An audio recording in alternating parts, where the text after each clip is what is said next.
A geology class visits a cave as part of their study on the different types of rocks. The teacher explains that the cave is a limestone cave. Limestone is a sedimentary rock. There are 3 types of rocks: igneous rock, sedimentary rock, and metamorphic rock. Igneous rocks are associated with volcanoes and form at plate boundaries, either as magma under the ground or lava, which cools and hardens as it flows over the surface.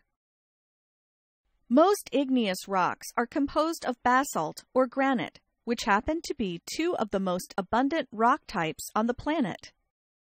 Sedimentary rocks take thousands of years to form. They form quietly as sand, mud, and sometimes the remains of living things, which collect on the sea floor or on land. As more and more sediments deposit, this causes them to compress, forming solid rocks.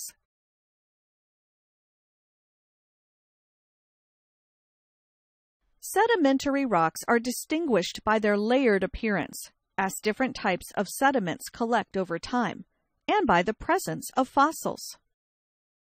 Metamorphic rocks are the end result of pressure and heat applied to igneous or sedimentary rocks.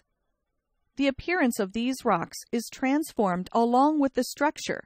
For example, metamorphic rocks from sedimentary rocks retain the layers, but the layers are bent and compressed. Some popular examples of metamorphic rocks include gneiss, quartzite, and marble. Rocks continually change from one type to another. These changes can be shown in the rock cycle. There are different processes involved in the rock cycle: weathering and erosion, melting, and heat and pressure.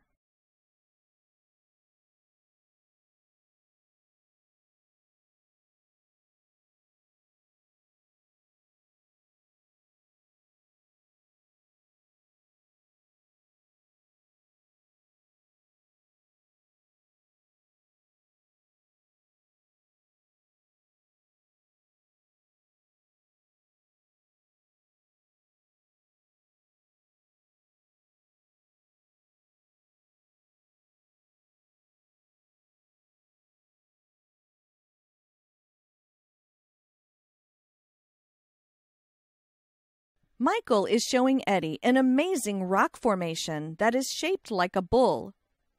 He says that there are natural processes on Earth that can create different landscapes.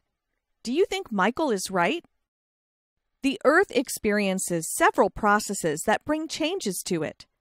It can either be an exogenic process or an endogenic process. Exo means outside or external.